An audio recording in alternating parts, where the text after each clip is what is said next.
Welcome. I'm Mark Michelson, and welcome to Connects Live. Today's guest is Tom DeWitt, who is Dr. Tom DeWitt, let me phrase that correctly, and he is the director of CXM at the Michigan State University, and also he's living down in South America for quite a while. We're going to talk about management, putting management into CX. Welcome, Tom. I appreciate you being here, all the way from South America. Great to be here. Great to be here, and happy to see so many familiar faces in the room. That's awesome. So let me ask you this. So we were just chatting a little bit before we started about various CX programs out there that are at a university level.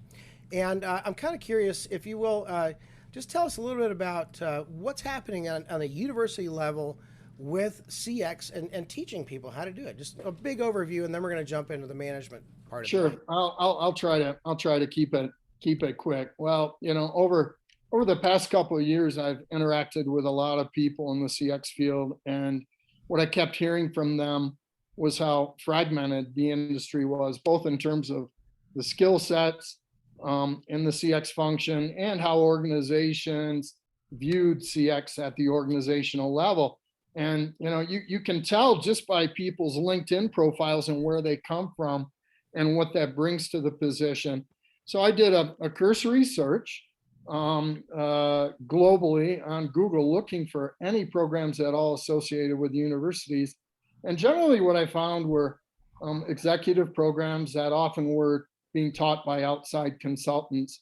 And the only curriculum that I was really finding at the university level was in some master's degree programs in Europe. And so it was kind of at that point, with a lot of encouragement from industry, that I decided to pursue the creation of a master's degree in customer experience management at MSU, which is about halfway through the approval process right now at Michigan State. And we expect to launch sometime in 2022. It'll be a fully online program, 20 months, 15 5-week modules.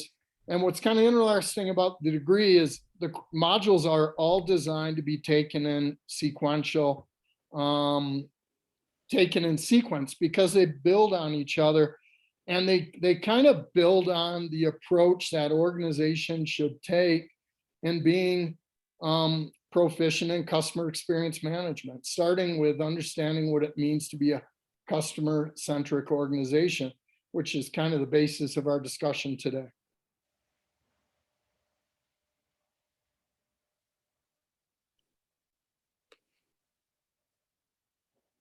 You're muted, Mark. Thank you. Yeah, I have someone pest control here. Fun. No problem. Anyhow, yeah, let's talk about the idea of CX and management. Management, all of all these different silos, and it's such a broad and diverse topic. How do you come about getting a management on management?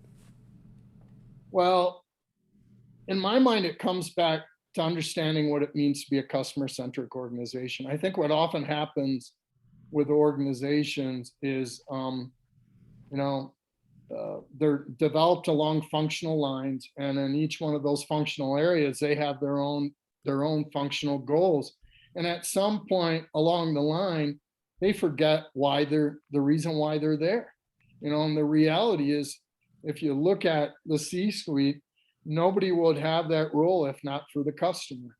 So it's helping organizations to understand that and understand the roles in the different departments and delivering on the customer journey. Now, I know that sounds really simplistic, but that's where it starts with. I think you can get everyone in the room to agree. Do you consider us to be a customer-centric organization, and why? And I don't think you're going to get anybody to disagree with that desire, but then it's educating them in practical terms in what being a customer-centric organization is. It's not just about customer service or valuing the customer across all else, but it relates to leadership, and it relates to collaboration across the organization, and and the ability to implement practices across the organization and delivery to the customer. So one of the things that I've come across over the past couple of years is a study in Scandinavia, and based on qualitative research and case studies and empirical studies, they were able to boil that customer centricity down to 3 dimensions: leadership, collaboration, and implementation, and 5 indicators for each one of those. So, providing opportunity. And what's interesting is the measure isn't designed to be completed by the C-suite, but by employees, and all of us know that in general, employees like working for companies that value the customer. They stay longer, they're more loyal. But what does that mean in practical terms? And that's what these 15 indicators help organizations to understand. What is So an while, indicator? yeah, go ahead. Give me an example of an indicator. Just Okay, well, I'll tell you what, here. You want me to share my screen? sure, yeah, by all Here, means. let me share my screen and I can share it with everybody. Yep. Because this, to me, this is amazing. It's very sobering at the corporate level when you share this out with the C-suite.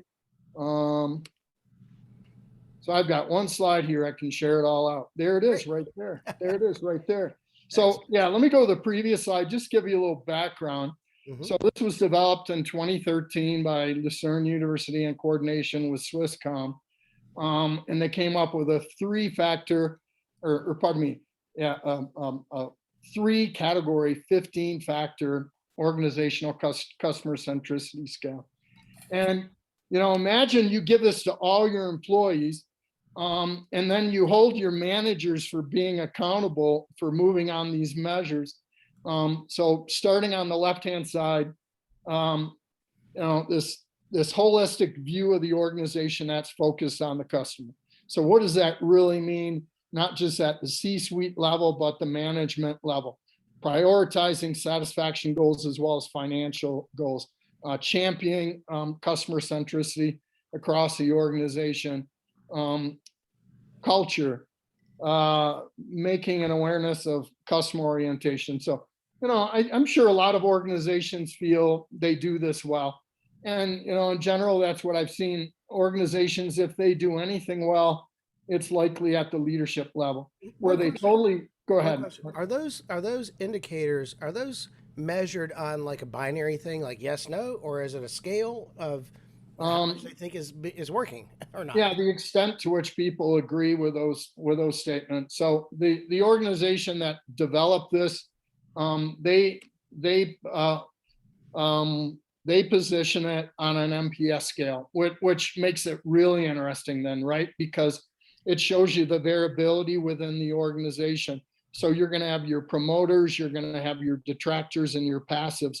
So having those divisions is really a cool way to look at it. So if you Google customer centricity score, there's a brochure there that kind of explains the process out.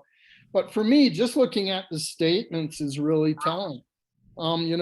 So you might walk, you might talk the talk in leadership, but do you walk the walk in terms of collaboration and implementation? And what you find when you look at the collaboration pieces and implementation, there's a lot of elements there that are going to encourage not just working across boundaries, but also providing employees with a motivation. And this is where that employee engagement comes in, like the third item in collaboration. Once decisions are given the green light, things happen quickly. Customers and employees can provide feedback that's involved in continuous improvement. And employees, the last one here, employees can express their opinions and are encouraged to take risk and try new things without being punished.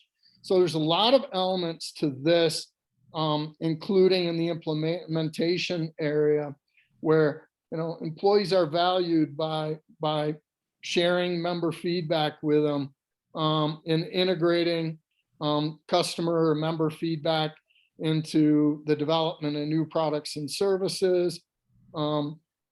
Employees are constantly updated on customer insights and so forth. So yeah, all this, to me, what I love about this is while the CX maturity index might give leadership or a CX governance team, it may provide indications of how they're making progress. What this really does, and what I love about this, is it helps you to assess how members of your organization view your progress towards being a customer-centric organization. And if you're truly customer-centric, and according to terms like this, then customer experience management is a natural extension of that. And it helps to make the argument across silos for the purpose behind customer experience So management. another question, and that is, within this context, and our title today is Putting Management into CX.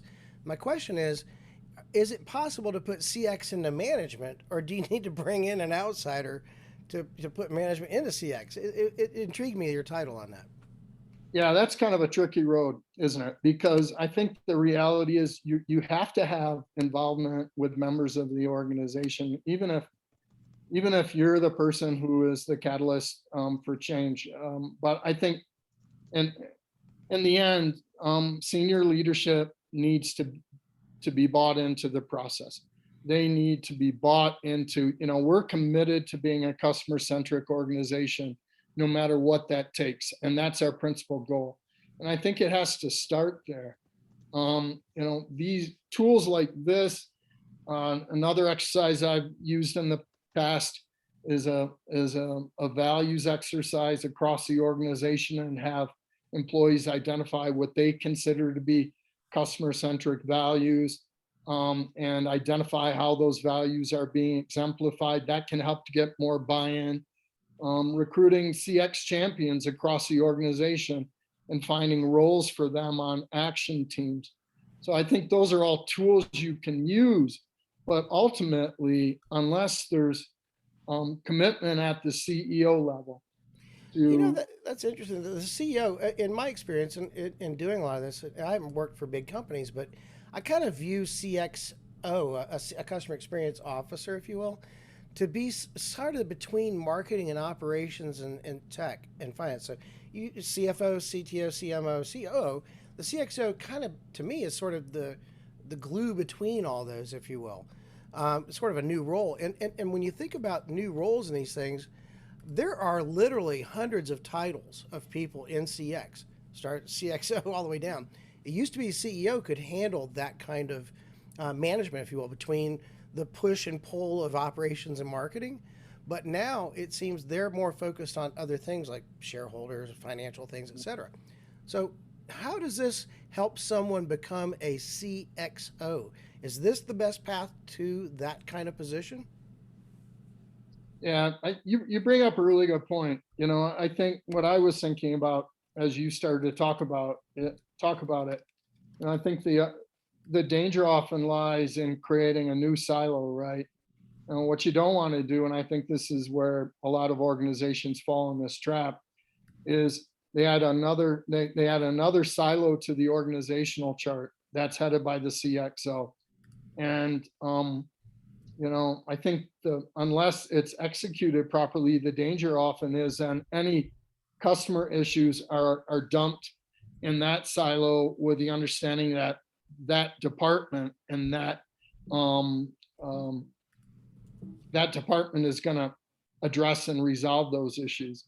In my mind, the best way to create that role is in collaboration with the CEO and the development of a CXM governance structure that involves representation from across the organization, with kind of a diagonal going from those departments to the CXO, with the understanding that they're there to help to coordinate efforts across those departments in the organization.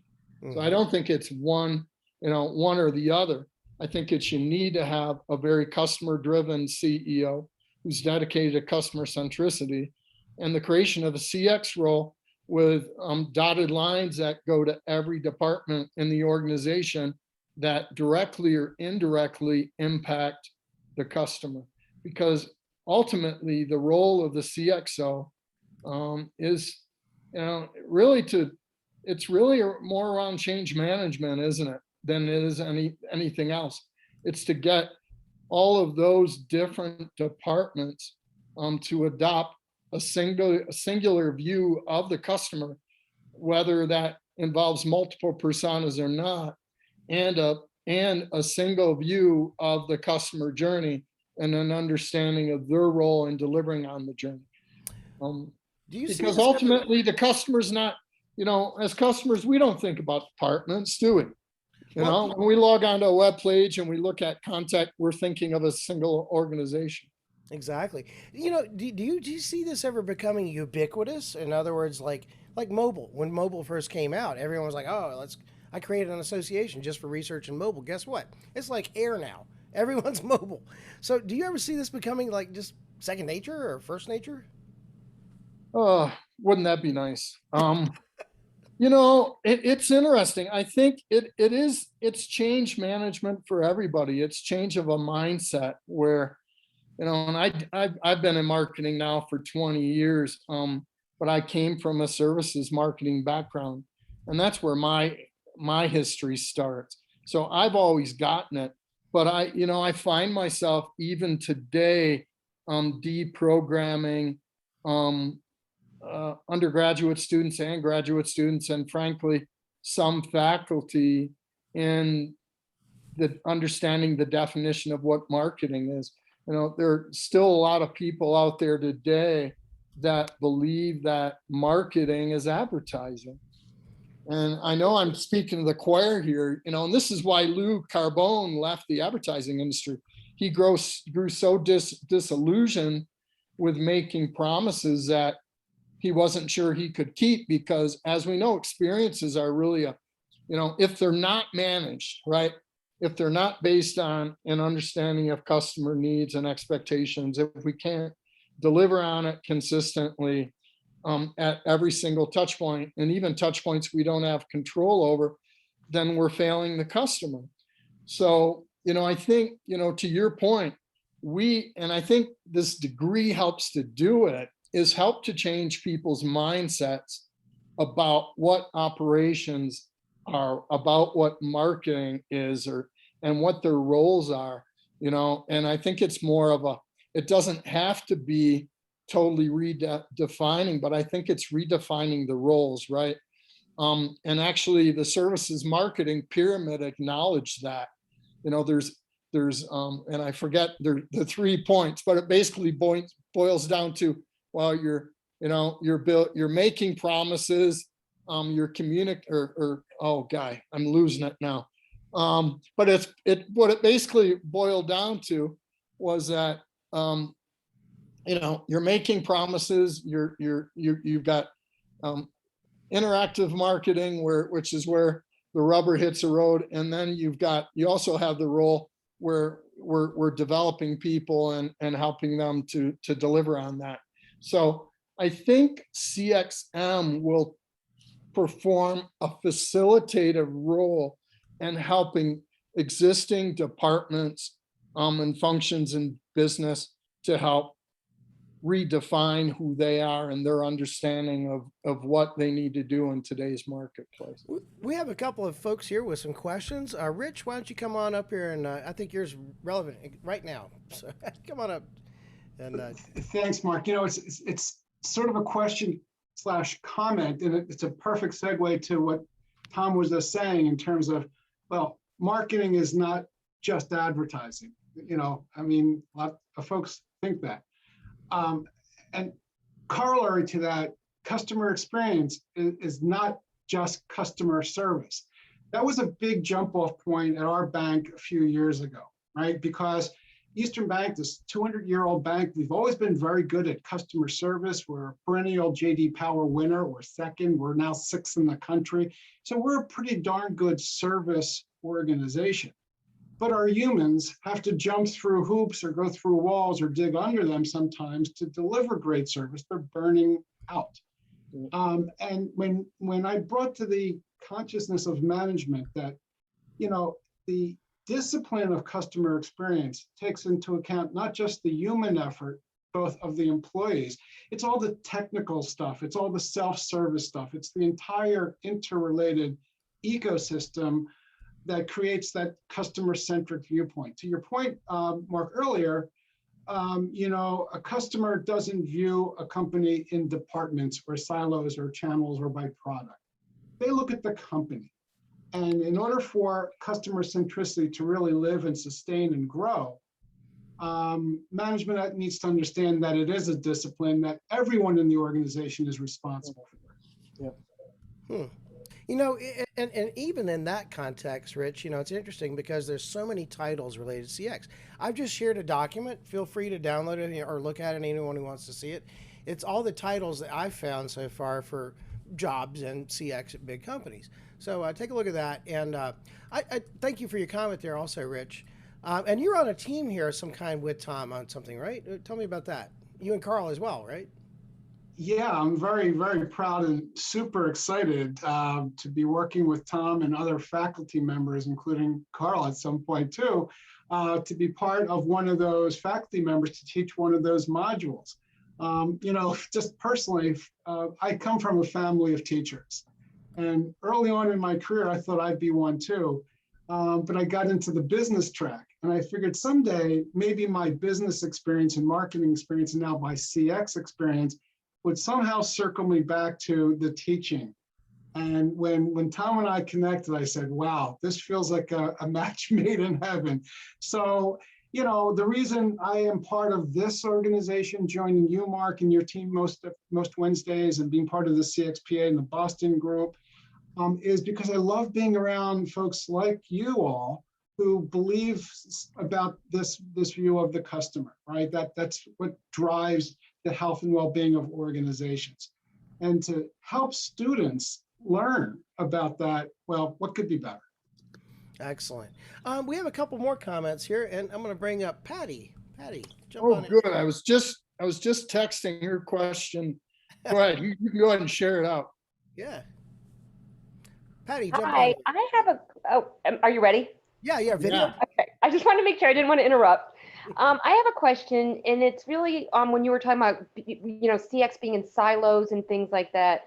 One of the things that I found in organizations that I worked in when I worked in retail and now that I work with as a consultant is we've changed a lot of processes along the way to get people to help people inside the organization understand it. So I was wondering about how what your recommendations were, what your thoughts were for making some of the CX measures and those pieces part of a performance process. Yeah, absolutely. What I shared out with you, I think is part of that equation. I think another piece is making employee engagement a management responsibility.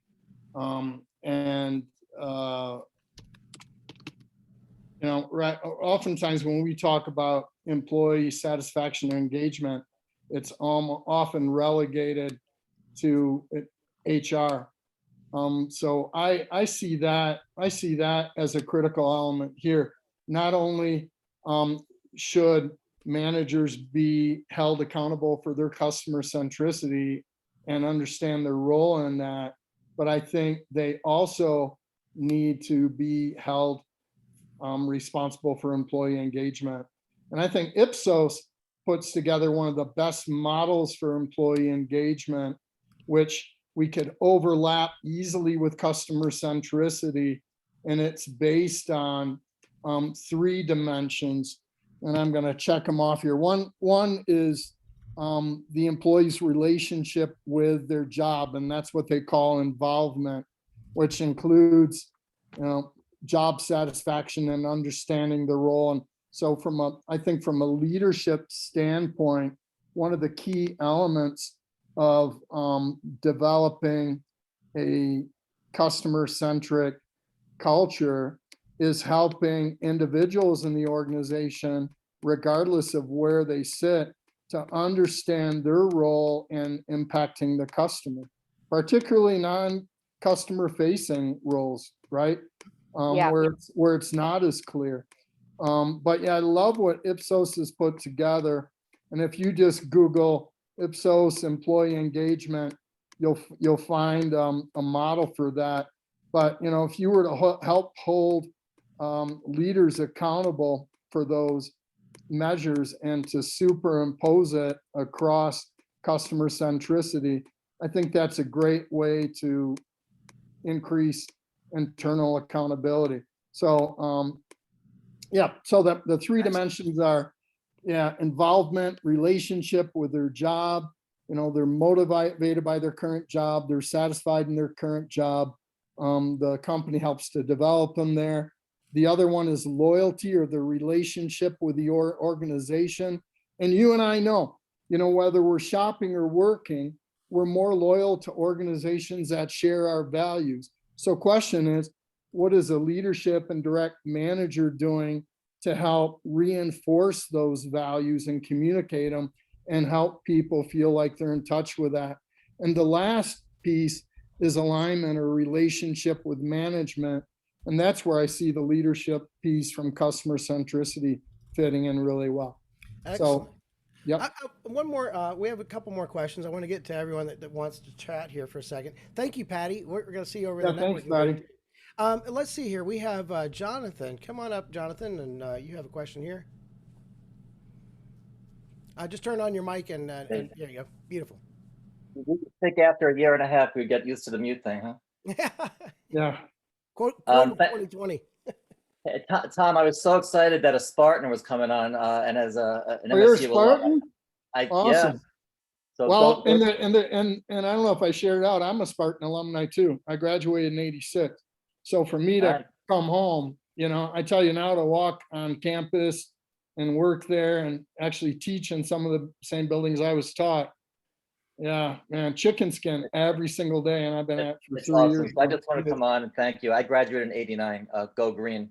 Like you, Tom, I cut my teeth a long time ago in the world of cutthroat world of advertising, and then about halfway through, then I got into customer experience. And if I look over the course of my career, it really boils down to one thing.